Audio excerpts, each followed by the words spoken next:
Hello, class, and welcome back to Chapter 17, Drug Use, Forensic Toxicology, Workplace Testing, Sports Medicine, and Related Areas, Lecture Part 2. Today we're going to talk about forensic toxicology specimens. Let's start out with the definition of toxicology. The study of toxicology the definition of toxicology basically is the studies of toxins or harmful effects of chemicals and how they react in the human body. That's basically what forensic toxicology specialist does.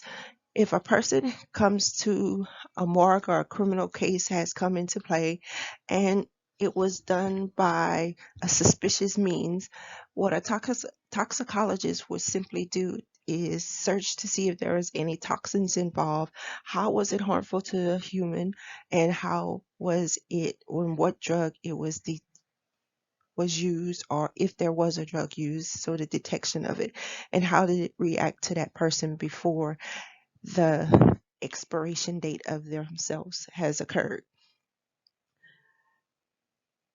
Also with toxicology, it involves not only what drug or how it reacted to the human body, but it also looks for what symptoms and what treatments can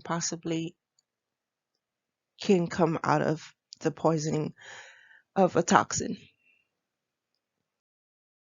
So with forensic specimens, as we know, forensics mostly deals with criminal cases, civil or criminal cases of a legal statute. So what a forensic toxicologist does is solve what type of crime, what type of toxin has committed the crime.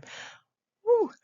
By testing what poison killed the person or so on and so forth. That's what a forensic toxicologist looks for, to see if there's any signs and symptoms of foul play administered by a toxin.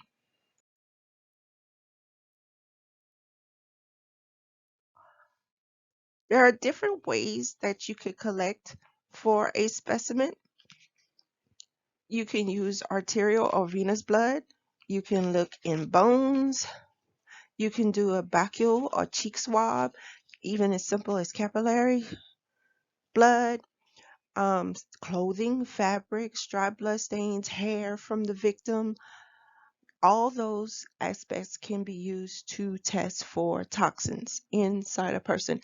If someone suspects that they've been arsenic poisoned, sometimes we'll do a venous blood draw in a special tube to see if there was any arsenic in their blood system. That is part of what forensic toxicology looks for. So if someone goes and reports and says, hey, I think I'm being poisoned by arsenic, they would send that person to the lab with special orders, and we would have to, of course, follow all the legal chains and make sure that the specimen isn't contaminated or anything like that. And we would send that over to a specialist in order to get tested to see if they have absolutely had arsenic poison. That has happened to me once while I worked in the lab. Someone suspected themselves getting poisoned by arsenic, and I had to do a special lab report on it in a special lab draw to draw his blood for arsenic poison or possible arsenic poison. So working in a lab can be very experimental and very thrilling at times.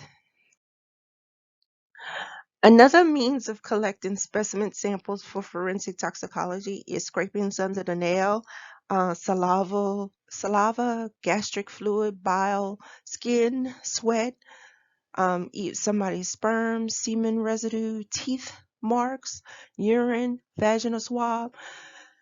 There are many different ways we can collect for a sample for forensic toxicology in order to see what toxins and if there were any, to see if there was any toxins within the human body and how was it distributed, or as they say, the drug's metabolite, how did it react to the person's body.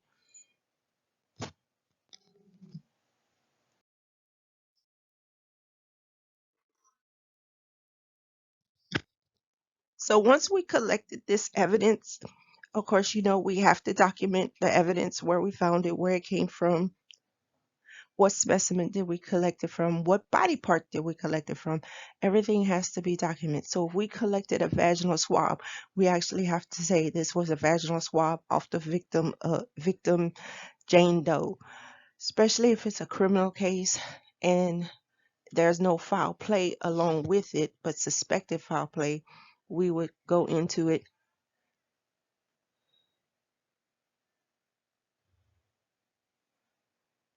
that play.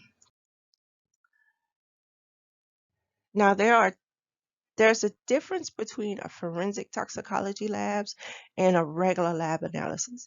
As you know, specimens, when collected for a forensic file or forensic case, specimens have to be very diverse, meaning it has to be very broadband, diverse variety.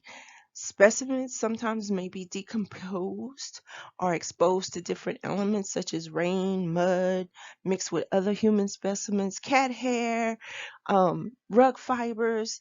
They have to always decipher all these other extra stuff to get to the real evidence of what they're looking for the specific forensic file. You can always do trace elements if you find anything that doesn't correlate to the victim itself, by simple hair fragment or a blood stain, somebody else's blood stain. They might have accidentally cut themselves at the scene of the crime, and there's a unexplained blood stain that doesn't belong to the victim. They have to trace that evidence down to find out who that blood stain belongs to. And of course, an autopsy is the other way. A postmortem autopsy is another way they can find what toxins are and determine what may have caused, maybe the cause of death. So if you ever watched a lot of criminal file cases or CSI, all those crime forensic files, shows, what they pretty much do does come close. I know it's dramatized because it is a TV series, but pretty much most of what they do or show on those TV series is pretty true to fact of how they collect evidence, how they decipher evidence, how they make a big puzzle, a lot of puzzle pieces, and put those puzzle pieces together for the cops to solve the crime with technology of today. Of course, DNA testing is another very helpful way of solving a crime now. With the use of DNA testing and the advancement of DNA testing, we can pretty much solve any unsolved crimes just by basing it off of finding that whose DNA does that belong to, because it doesn't belong to the victim. It's not the victim's DNA. Whose DNA is it? Therefore, you have this big puzzle piece of going through DNA databases and suspects and getting swabs and evidence off of them to see what exactly is the DNA makeup and who did it and why. DNA testing, of course, everybody knows your DNA does not change. No matter how old you are, your DNA is your DNA to the day you're 6 feet under. It doesn't change. You can use present cells, you can use older cells. Even twins have different DNA genetic makeup. Even though they're identical, they're still genetically have different DNA patterns. Even though they look alike, doesn't matter. Identical twins, fraternal twins, they have a different DNA genetic makeup. So they can't say, well, this twin did it. No, this twin did it. No, you did it. So not every, just because you're identical doesn't mean you'll have the same DNA. Now there are rare cases, and there are rare cases where you have chlamydias. And what are chimeras are basically, they have two different DNA strands within their body. Their blood may say one strand of DNA, but any other, like a sperm sample or a vaginal sample, will dictate another DNA sample. So basically, what happens are the way they determine or or say why people have two different one person has two different genetic DNAs is because apparently they were probably a twin and they absorbed their twin, so therefore they have two different DNAs and same one person, just one individual person. But those are very rare situations where you'll find someone who is a true chimera, who has two sets of different DNA strands in their body, and they're just one individual. Blood says one thing, other parts say another DNA. A good thing about forensic testing also is it's good for um, paternity testing to see who's the daddy, who's the father, who fathered this child based off of DNA testing. There again, it's very good to have, especially in the use of legal cases, especially if you're trying to get, say, for instance, you're going for child support and the person you say is the father of your child and they say, oh no, I ain't the father of the child. Well, then they would do a paternity test and say, get a vacuole swab and swab the child, you, and the potential father to prove that, to see if the child is this person's child. So that's one way of doing forensic toxicology specimen also.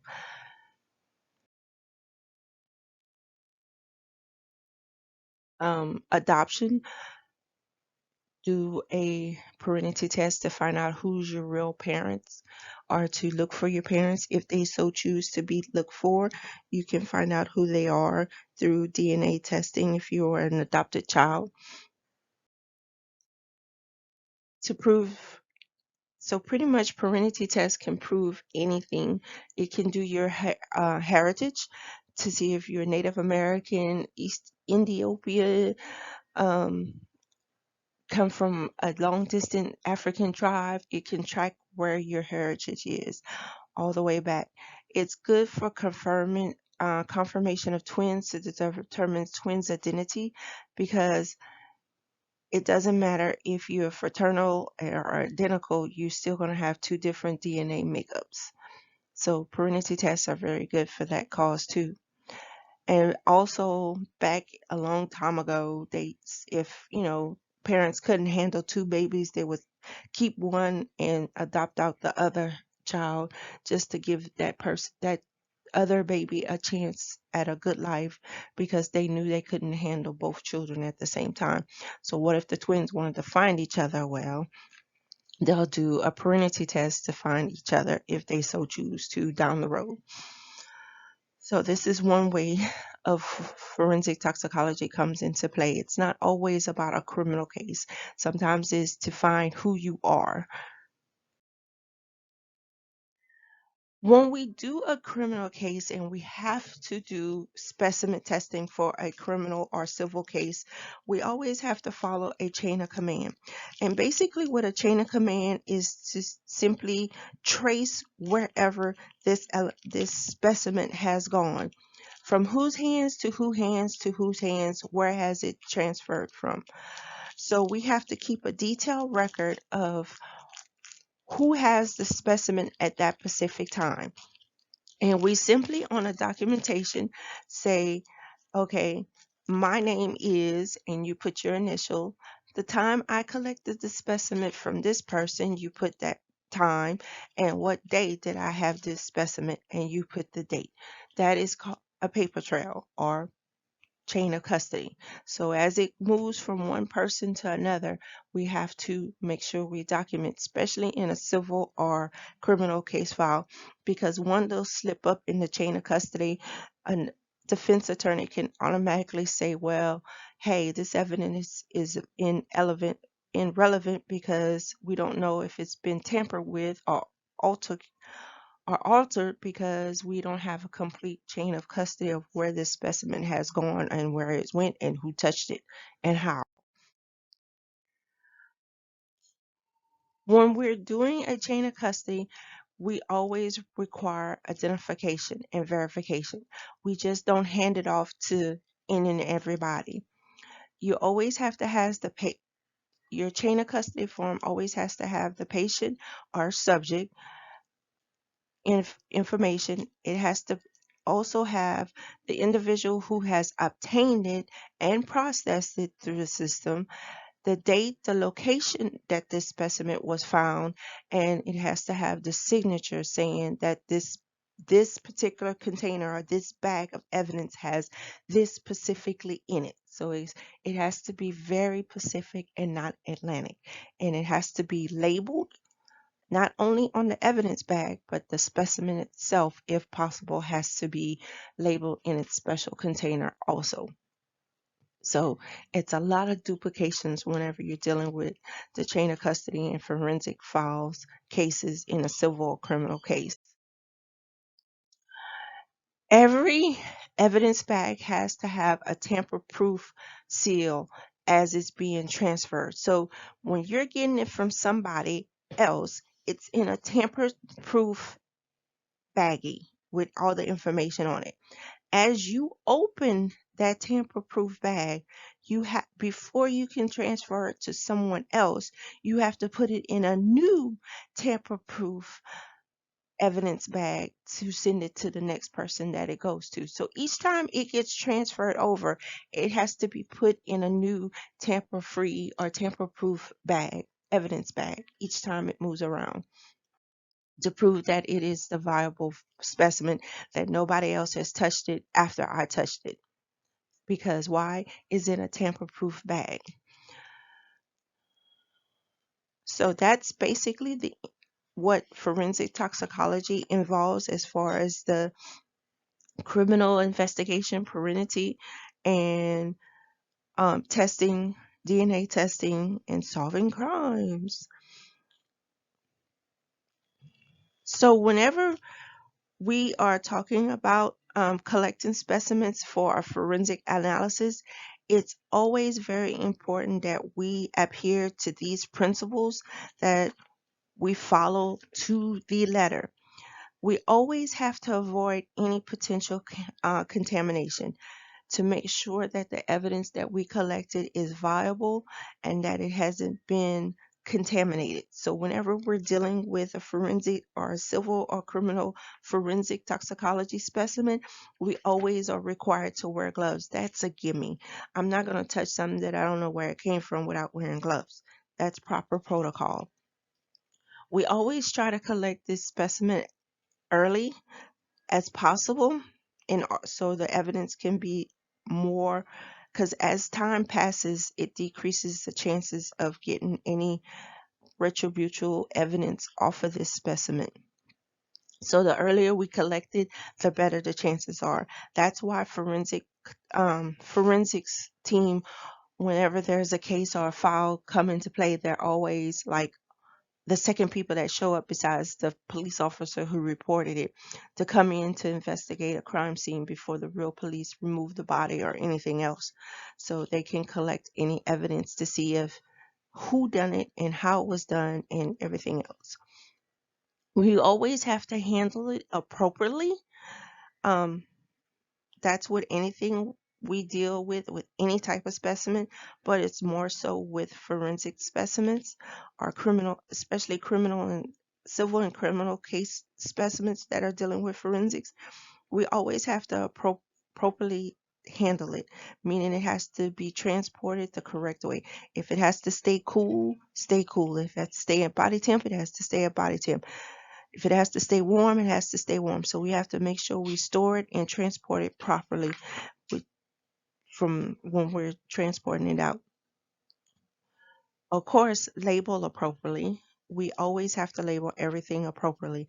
We always have to clarify exactly what the patient's name, patient's date of birth if we have it, who's the healthcare worker who is handling this specimen, or forensic toxicologist who's handling it, what type of specimen this is, and we also have to put the date and time of it. So if it's a piece of hair, we have to simply say, this is found off of this victim. You'll know the date of birth because by then you'll know pretty much all the information on this person.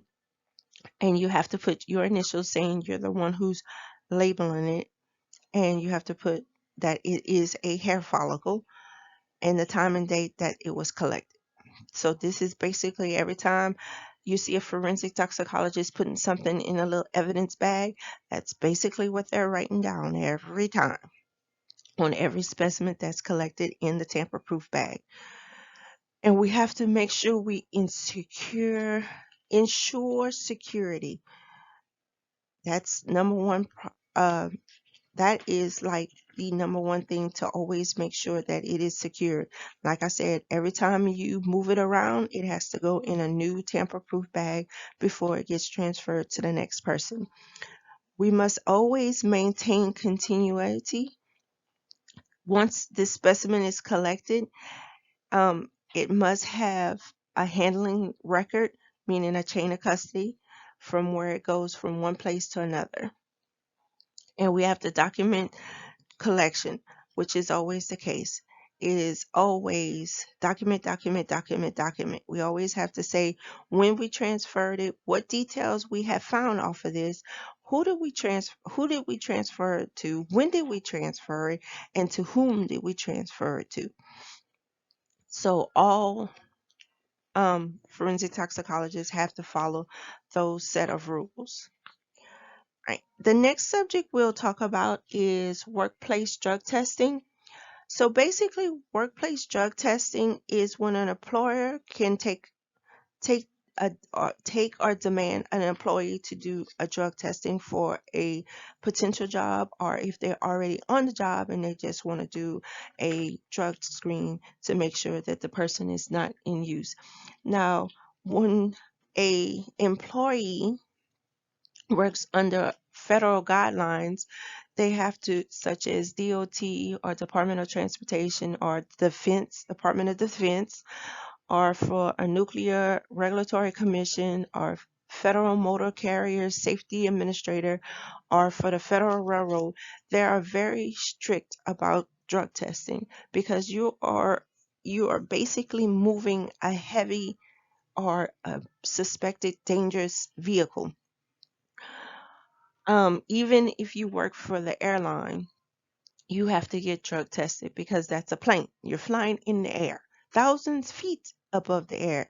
You don't want a pilot who's intoxicated or under the influence of illicit drugs flying in an airplane with you thousands of miles. That's a long way to drop, thousands of miles up in the air. Same thing, you don't want somebody who's impaired and driving a train and just go phew straight through and don't care who he hits or what he hits or collides with another train. So all these, under federal guidelines, all these departments have to be drug screened before an employer can go in. Even the people who drive the transit buses, they have to get drug screened every so often before they can get the job, and sometimes in between while they're still driving, they'll get one. Of course, the Coast Guard, Department of Energy, pipeline hazard material safety administrators get tested. All these all these administrations have to follow a federal guideline, because you're having other people's lives in your hands. That's the reason why they have to do these extensive drug testing. And sometimes they can be randomly done, sometimes they can be, um, especially before you get employed, they definitely do one. And before you even go out, so they'll do a random also, just to make sure you're still clean. Whenever we're doing Department of Transportation testing, um, we always have to make sure that the specimen has quality, that we follow quality control, that we definitely have a chain of custody form that goes along with it, because it gets extensively tested. Not only does it get tested for the basic stuff, it also gets tested for the exclusive stuff. So it's not just your everyday street drug, it also goes for the exotic drug, because remember I said you can abuse a prescription medication. So they want to make sure that you're using your volume or your oxycodone, which most doctors don't even prescribe oxys anymore, or your Lortabs. They want to make sure you're using those appropriately and not abusively. They want you to make sure that you're using it the way the doctor has prescribed for you to use it. And we also have to report the findings to the employer. The purpose of the federal guideline to drug screening or workplace testing is basically to eliminate any potential employees who are abusive of any drugs, or if they are users of drugs. It helps to eliminate those potential employees. It also causes for you to comply with any insurance verification because you work for these big federal sponsors such as DOT, transit, railroad. There's a lot of insurance risk that goes into these jobs. So if you caused an accident and you were under the influence of an illicit drug, or they found out that you were a drug user and you were running a train, it can cause a lot of liability for that company as far as insurance wise. And of course, the federal regulations also would come into play into that aspect also. So that's why whenever we have anything under those big organizations or big administration government jobs, we always have to do workplace testing, even if it's just you do a pre-screen and then you are subjected to random testing just to make sure that you're still clean and not using. They try to enforce, and it also gives that person a sense of, hey, I don't know when I'm going to get tested or how I'm going to get tested, so don't use drugs. So it refrains a person from even thinking about using any type of drugs because most of the time that's the policy. No druggy policy.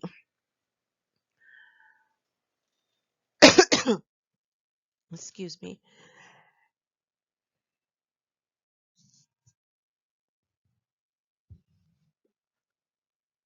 Most industries have an anti-drug program or yeah, an anti-drug program. As you know, is anything dealing with transporting other people somewhere else. Aviation, like I said, you don't want a pilot who's high driving you around hundreds of thousands of miles up in the air and they want to do whirly whirls up in the air because they say it's fun. Highway patrol or highway construction workers. I mean, come on. Sometimes they're over big, large waters and there's no land. You definitely don't want somebody who's building a highway to be under the influence. You might be driving instead of having a straight road, it might be going one way, another, and another way. It's not straight. So you definitely don't want nobody that's building a highway or working on a bridge or anything like that under the influence. You definitely don't want a conductor, an engineer, or a conductor who's driving a train who has 10, 20 cars behind them to be under the influence. Of course, if the transit bus, mass communication buses, subways, but I think subways fall under the railroad because it's just the underground railroad.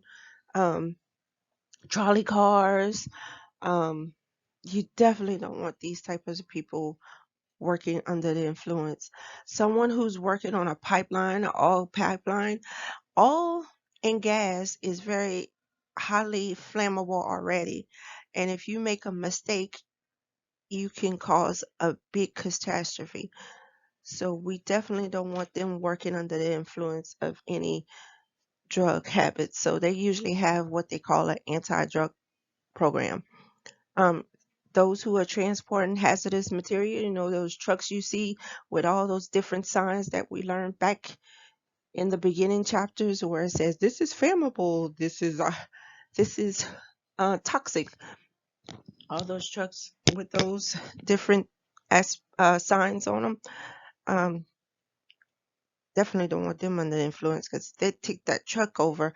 Who knows what toxins can be released up in the air, and then we got bigger problems.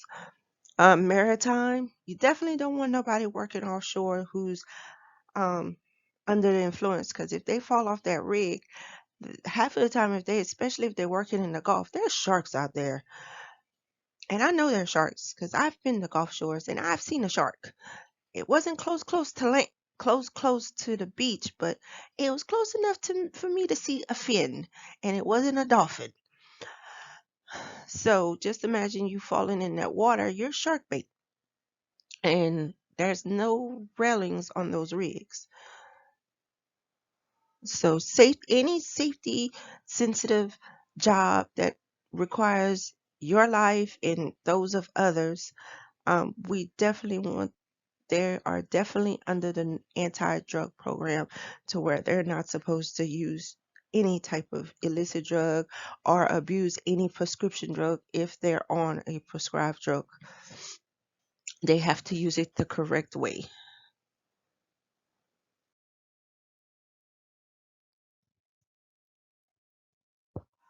Now, there are situations where, like I said earlier, where we have to do drug screening.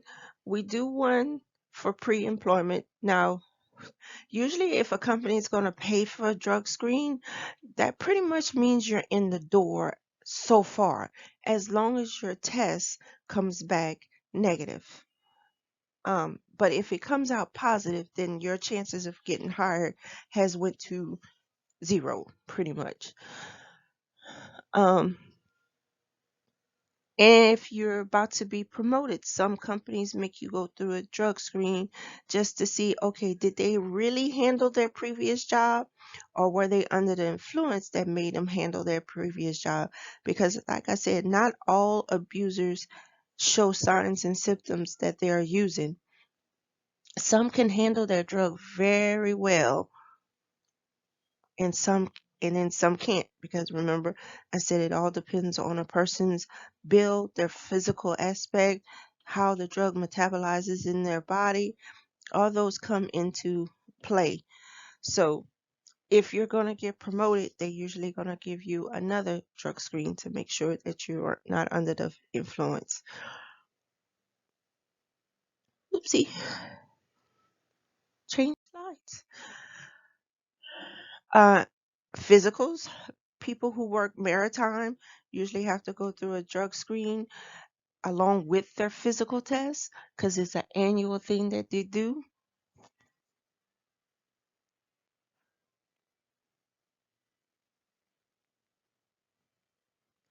They'll also do a screen if an employee has an accident at work. They'll also conduct a drug screen to make sure that it was really an accident and not them under the influence of any drugs. So they'll do a drug screen on that person just to make sure that, hey, okay, they really had an accident. Especially if they're in a company truck, they'll definitely conduct one to make sure that they're not. Or if you're on a construction site and you're exhibiting awkward behavior, um, you exhibit that awkward behavior too often, they will send you to go get a drug screen test. Or if even if it's not even something as far as that, if you're working under a hospital even and you start to act erratically, they'll make you go take a drug screen test to make sure you're not under the influence. So there are signs and symptoms of any abuse. So you always have to be mindful of what you're doing at that particular time.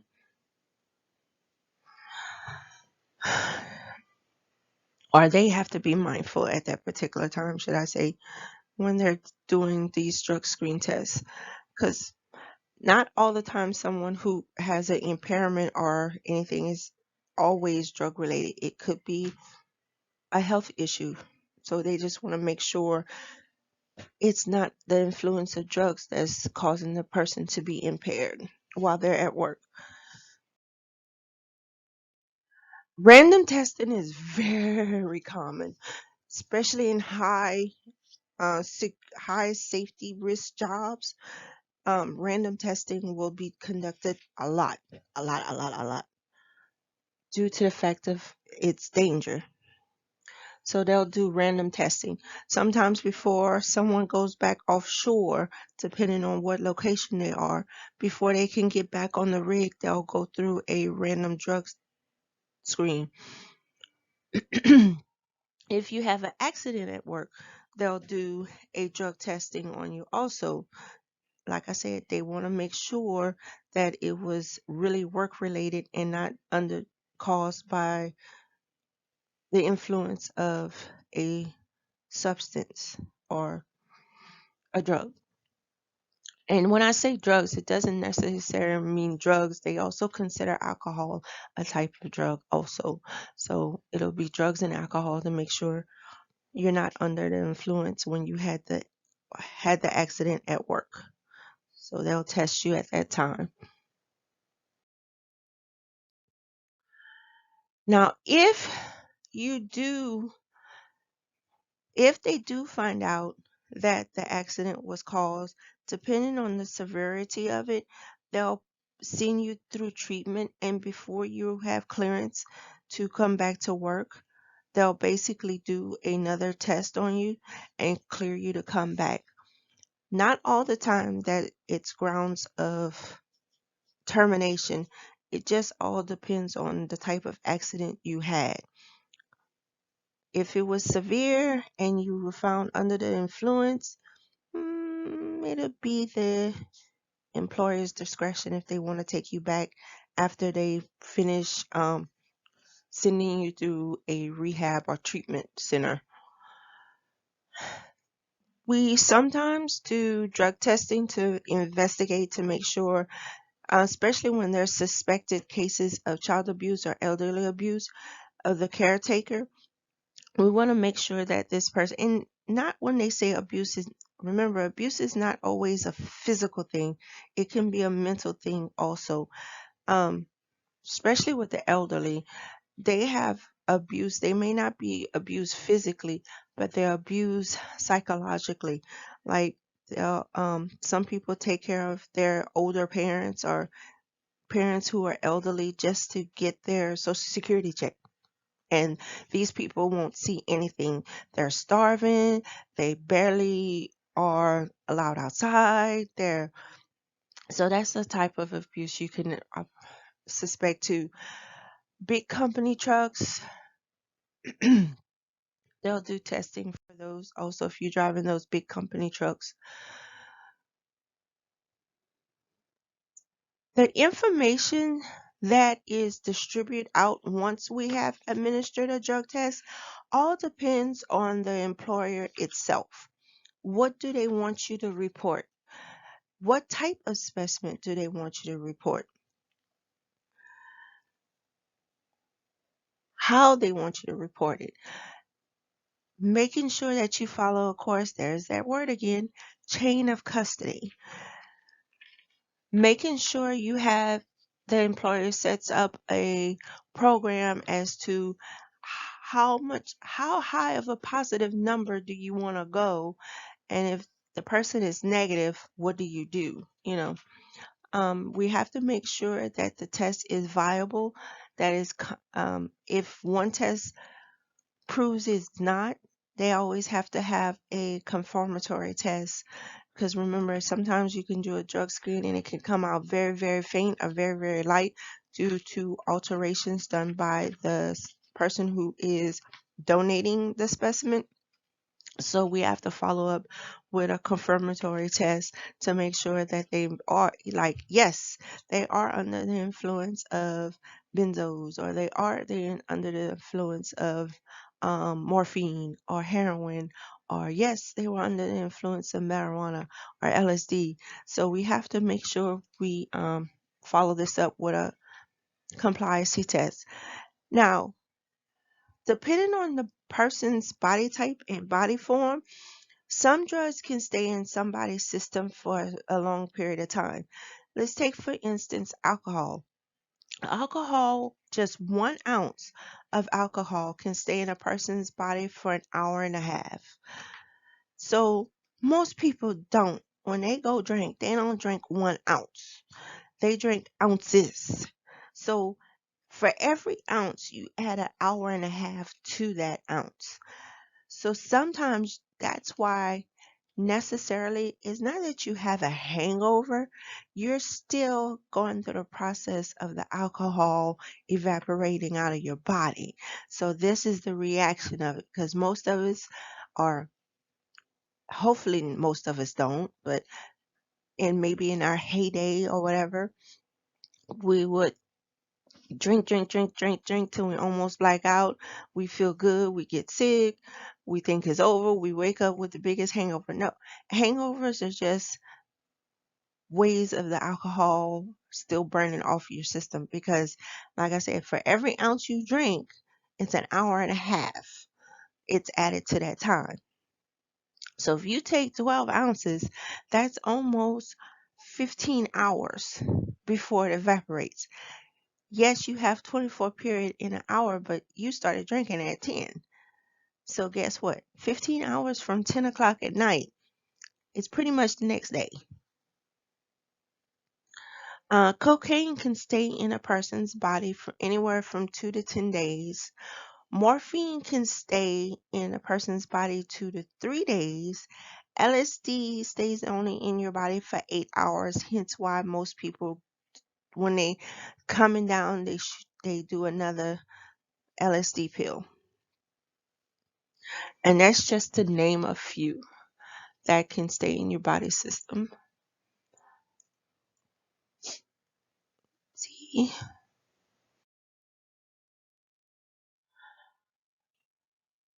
there are different ways that donors can tamper with a specimen prior to giving a specimen,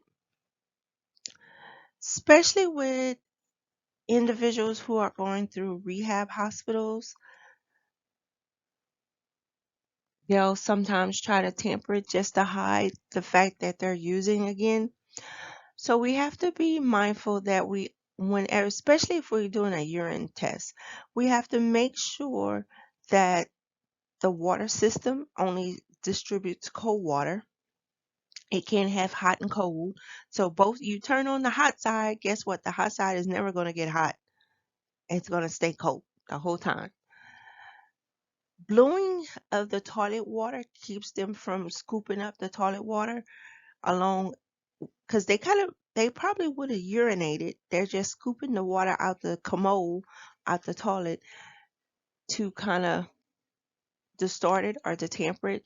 So adding blue color to your toilet water keeps them from tampering with the specimen themselves. Um, Not allowing soap in the restroom. If you go to some facilities, all there is in the bathroom is the toilet bowl. The sink and the soap is outside, and you can only wash your hands when you're coming out of the bathroom, not before you go in the bathroom. Um, Usually, if we're doing an extensive drug screen or a urinalysis test for a drug, they make you empty out everything out of your pockets and pretty much they'll go in the restroom with you to do the drug screen.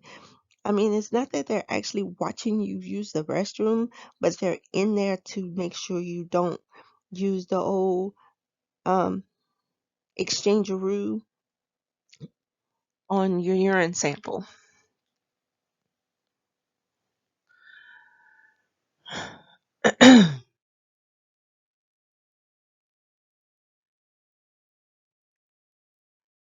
Yes, yes, we did all that. So when you are collecting the specimen, we have to check and recheck to make sure that the person or the donor who's given us the sample isn't is the same person that we gave the sample collection device to.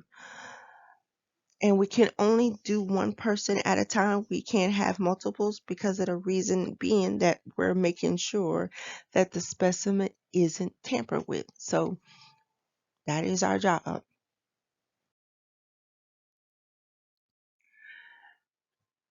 Now, there are different ways that a person can alterate a specimen, and how we can deter this is, urine comes in different colors. Urine has to maintain a certain temperature, and urine has to look a certain way. Now, if somebody comes out, and that's why nobody uses the yellow Dial soap, because I had that trick played on me. Um, they'll come out the bathroom and it's the yellow Dial soap, and you're like, okay, first of all, it smells like Dial. Second of all, it's foamy, because no matter how little bit of soap you put in there to get the yellow color, when you put the water in, it's gonna foam. Come on now. It's gonna foam. And 9 out of 10, it ain't body temp either. I had that trick played on me once, and I proceeded to give him another specimen cup and said, go. You don't go. I'll call your counselor and I'll do a blood draw. So you either urinate in the cup or you give me some blood. You have to be firm whenever you're doing a rehab study test, because they're in rehab for a reason. So the counselors are relying on us to make sure we collect the accurate specimen. Now, don't get me wrong, we do have to call them to say, hey, they're refusing to give me an adequate urine specimen. Is it all right if I collect blood? They still have to pretty much say yes or no, because your original order said a urine collection. So you would have to get a new set of orders faxed to you in order to get a blood sample, because we just can't stick somebody to stick. So they only have two choices. They're going to give you the urine sample the correct way, or you're going to draw blood. So that's how that goes. So there are other ways that some people can alter urine.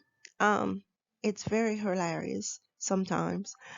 So liquid soap, of course, the Dial soap, sometimes they'll carry bleach on them, and they'll urinate and then pour a little bleach in it. Come on, bleach has a smell. Of course, we know the as urine gets older and it sits out, it does have an ammonia smell. But when it's coming out of your body first thing, it has really no smell unless you have a UTI. That's when you look at color. Some people put salt in their urine sample to tamper with it. Ammonia. They say, hey, urine smells like ammonia, so we're going to put some ammonia in a little bit of water, and ta-da, here's my urine. No. Urine only smells like ammonia when it sits out too long, after it starts to break down. It doesn't come like that when it comes out of your body. Unless I said you have a UTI. Vinegar. Everybody knows what vinegar smells like. Believe it or not, they try to put the apple cider vinegar and dilute it down. And guess what you have? Urine. It's just dark because they drunk a lot of sodas. So, baking soda, just to clear out their system. Urinade, clear, lime juice. That's my favorite. Oh, no, no. My favorite is when they try to put cologne with their urine. It's their urine sample, but they're going to spray cologne in it because it's going to deviate the the effects of any drug in their system. Um, So these are just different ways or substance they can put or possibly use as urine to pass it off as their urine. So we have to be very observant whenever we're collecting a urine sample. Like I said, you can put blue coloring in the toilet bowl so they can't scoop out the water and say, oh, this is my urine. No, it's not.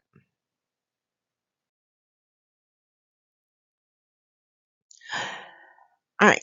So our next lecture is going to pick up with workplace drug testing, and it's going to be concerning the private sector. After we finish the private sector, we're going to go into sports medicine or sports doping. Very interesting. What athletes do in order to enhance their performance. They're kind of censoring that, but it still goes on. And then after that, we're going to talk about any future trends and in alcohol breathalysis test. So that'll be your third lecture on chapter 17.